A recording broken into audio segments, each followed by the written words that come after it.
Welcome to our U.S. briefing show. Today, we've got some exciting headlines to share. First up, President Donald Trump just signed an executive order to protect Qatar, a key ally in the Middle East, with military and diplomatic measures, showing strong U.S. support during these tense times following Israel's attack on Hamas. It's a bold move that signals America's backing, even if its legal power is still uncertain. Next, a bit closer to home in New York City, part of a high-rise in the Bronx experienced a gas explosion, causing a section of the building to collapse. Luckily, no injuries were reported, and emergency crews responded swiftly. It's a reminder of how unexpected incidents can happen even in city-owned public housing, just after recent structural emergencies in the city. And finally, in Vermont, ski resorts are going green. They're using goats and sheep to clear overgrown vegetation on the slopes instead of heavy machinery. This eco-friendly approach not only cuts down on emissions but also adds a fun twist for visitors. It's a creative way to keep the environment in check while maintaining great ski conditions. Please continue to watch for more details. The Associated Press recounts President Donald Trump's recent executive order aimed at defending Qatar amid escalating tensions following Israel's surprise attack on Gaza. The order, publicly available on the White House website, signifies a commitment to safeguard Qatar's sovereignty and critical infrastructure through all lawful means, including military action if necessary. This move appears to be a strategic reassurance to Qatar, a vital U.S. military ally hosting the Al Udeid Air Base, especially after the Israeli strikes that killed several individuals, including a member of Qatari security forces. The timing coincides with Israeli Prime Minister Benjamin Netanyahu's visit to Washington, during which he expressed regret over the attack, highlighting the complex diplomatic dance in the region. While the executive order underscores the importance of U.S.-Qatar relations, the legal weight and enforceability remain uncertain, raising questions about the scope of American commitment amid regional instability and the potential for future military involvement. The New York City AP report details a dramatic partial collapse of a city-owned public housing building in the Bronx, caused by a reported gas explosion that compromised an incinerator shaft within the 20-story structure. The incident, which occurred early Wednesday morning, resulted in a cloud of dust and debris but luckily no injuries. Emergency responders, including firefighters and city officials, swiftly responded to establish safety perimeters and assess the damage. The collapse, captured in videos showing a gaping hole from ground to roof, recalls previous urban mishaps, such as the 2023 Crane fire in Manhattan that caused minor injuries. The incident underscores ongoing concerns about aging infrastructure and safety protocols in densely populated urban environments, prompting authorities to remain vigilant as they investigate the explosion's cause and potential risks to residents. In Vermont, a novel approach to landscaping at Jay Peak Ski Resort demonstrates a growing trend toward eco-friendly, animal-powered maintenance. Dozens of goats and sheep are grazing on overgrown vegetation, covering 25 acres in a 5-week trial designed to reduce reliance on gas-powered mowers. This initiative, supported by the Agritech Institute for Small Farms, aims to lower the carbon footprint, prevent erosion, and promote sustainable land management. The animals wear special collars that emit sounds and mild shocks to keep them within designated areas, while providing data to their owner, Adam Ricci. This practice, reminiscent of past projects involving sheep under power lines or goats in city parks, showcases how livestock can serve as effective, environmentally friendly tools for vegetation control. Despite being slower than mechanical methods, the approach has garnered positive feedback from staff and visitors, emphasizing the potential for scalable, sustainable solutions in outdoor maintenance and climate mitigation efforts.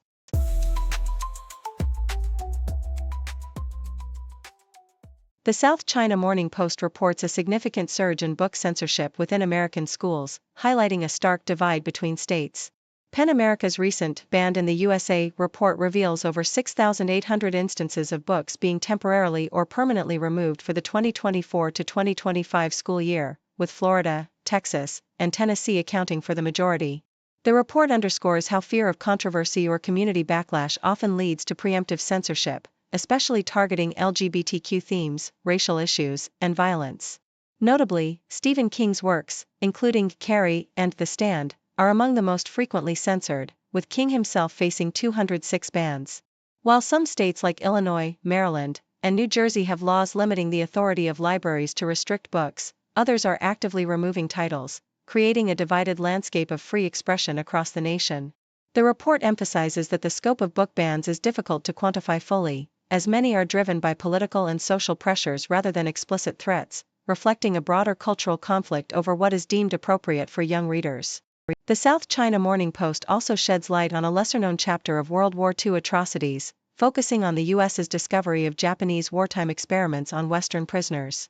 Sapphire Dingler, a graduate student at Southern New Hampshire University, uncovered harrowing testimonies from American archives detailing horrific biological experiments carried out by Japanese doctors such as Hisakichi Takuda, inspired by the infamous Unit 731.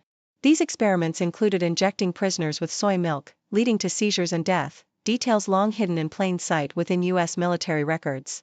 Dingler's findings reveal that Western prisoners, previously thought to have been spared such cruel treatment, suffered similarly to Asian victims, with evidence pointing to a broader scope of Japanese wartime brutality. The article highlights efforts by organizations like Pacific Atrocities Education to raise awareness about these overlooked atrocities, emphasizing the importance of acknowledging and teaching this dark history to ensure it is not forgotten, despite the U.S. government's historical cover-ups and the lack of justice for many perpetrators. Finally, the South China Morning Post reports on China's current geopolitical stance and regional security concerns amidst a backdrop of national celebrations and military developments. U.S. Secretary of State Marco Rubio extended a message of peace and prosperity to China on its National Day, symbolizing diplomatic gestures amid ongoing tensions. Meanwhile, China's military perceives increased U.S.-led joint exercises with Japan and South Korea, especially those involving cyber and AI capabilities, as regional threats. The report also notes China's ambitious Super Golden Week, which is expected to boost domestic and international travel due to visa-free policies and toll-free roads, fueling economic optimism. Additionally, Beijing reaffirmed its stance on Taiwan, condemning Western efforts to expand its influence as a gross violation of the global order. The article also highlights technological advancements, such as new images of China's sixth-generation J-50 stealth fighter, and significant infrastructure investments like a $1.4 billion deal to modernize the Tazara Railway in Africa, illustrating China's strategic focus on military innovation and economic expansion amid complex international dynamics.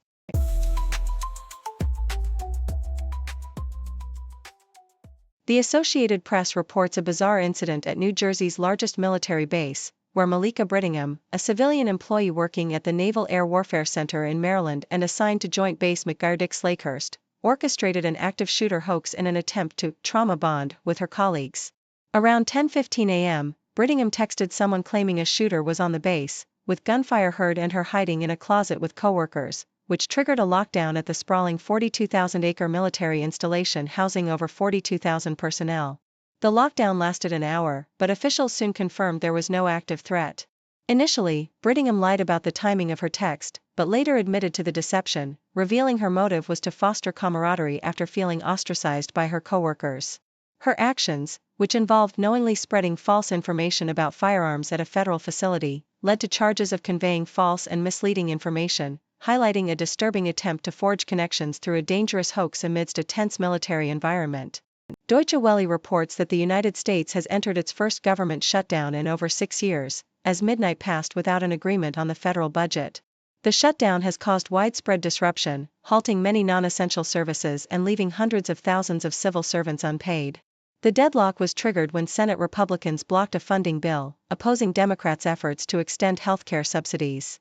Agencies such as the Environmental Protection Agency and Food and Drug Administration have been affected, though Social Security and the military continue to operate. Both political parties blame each other for the impasse, reminiscent of the 35-day shutdown during Donald Trump's presidency. Thank you for tuning in. The content above showcases the latest briefing reports and analytical synopses, thoughtfully curated by the 6Do team. These insights stem from a wide array of reputable media outlets, think tanks, government sources, and specialized experts worldwide. We encourage you to explore these sources for a comprehensive perspective. Keep in mind that while the content may not always align with the official standpoint of 6Do Brief, it's not meant to be taken as absolute directives for decision-making. Comprising seasoned media professionals, learned scholars, and accomplished scientists, the 6Do team embodies a trailblazing, fully independent media entity. To customize 6Do Brief to meet your professional needs, you have the option to subscribe to a diverse array of briefings on our website, 6dobrief.com. Regardless of your location, you can conveniently receive 6Do Brief via email. Turn on the TV screen,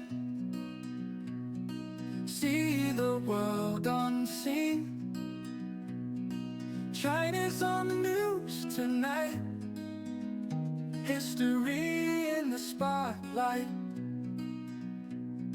Scroll through my phone again, find out where to begin. Stories from the east to west, learning from the very best. News in China every day, learning in a fun new way. From the cities to the farms, feel the heartbeat, feel the charm.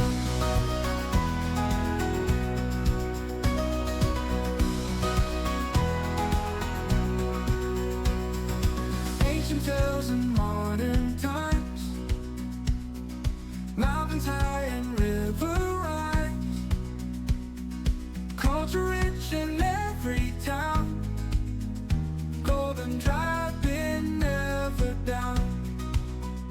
Every headline a new friend, from beginning to the end, connecting hearts through every word. China's story always heard. News in China every day, learning a fun new way. From the cities to the farms, feel the heartbeat, feel the charm.